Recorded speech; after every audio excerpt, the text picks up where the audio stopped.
So I guess we did sort of mention this before, but why are you going only Wayland? Why not consider doing X11? Because we are in 2026 and Wayland is pretty much the only solution out there right now. I know that some people can't use it. I imagine, to be honest, because I can use it.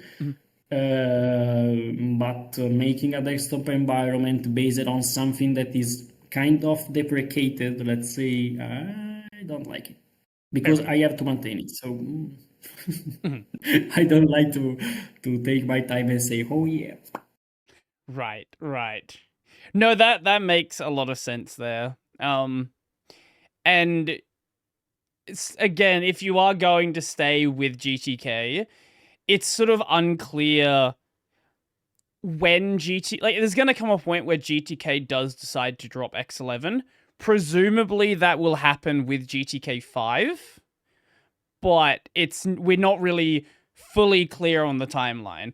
And even if you were to move to something else, it's unclear when other toolkits are going to drop X11 as well. So unless you wanted to, sit back and maintain an older version, you're just not really going to have much of a choice. Qute's probably going to maintain it unless there's if there's a customer paying for it, Qt will probably maintain it. But as for anything else, the time's kind of running out. Yeah. It's not a good time for Xorg, for X11. So maintaining it in 2026 or 2027, it's not really comfortable for people that want to maintain a project right now. I think one last thing to touch on, we might have kind of mentioned it before. What happens with Vanilla OS and GNOME? Is Singularity just going to be its own thing? Are you going to offer Singularity on Vanilla OS?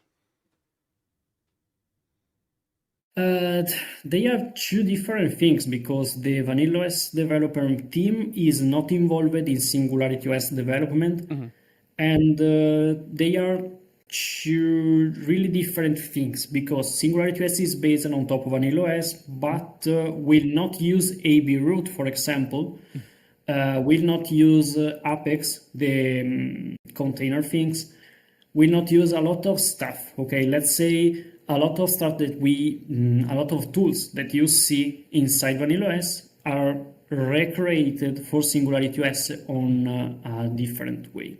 For example, AB root is going to be replaced by XYZ. I don't know why I use those names because XYZ root,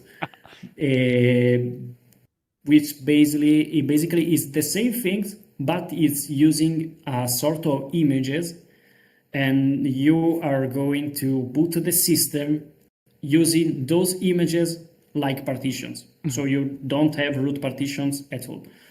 And for the desktop thing, Vanilla, wait, that WhatsApp is doing something. Okay. What I say? Okay. Vanilla will always use GNOME because people choose Vanilla OS because of GNOME, maybe a lot of them, and also because the developers of Vanilla OS like GNOME. So I can't just say, let's use Singularity Desktop. Sure. No, I can't force the person to do whatever I want, and I'm not looking for that. Well, I guess it does make a lot of sense to have your own thing with Singularity OS then, where you can be like, I want to make whatever changes I want to make. This is my thing. No one else, especially early on, no one is relying on it. So you can make whatever changes you want. Exactly. And that's why I am the only developer for Singularity OS. And that's also the reason why I will never have a Singularity OS team. I want to keep that project with me as the only developer. for forever. I will enjoy. I will accept contributors and contributions from people, but I'm not going to accept people on the team of Singularity OS. Probably on the Singularity desktop, but not for Singularity OS, because I don't want to force people, but I also don't want to be forced to do something the way I don't like. Okay. Okay, yeah, I was just gonna ask you if the same applied to the desktop, but you beat me to it. Yes.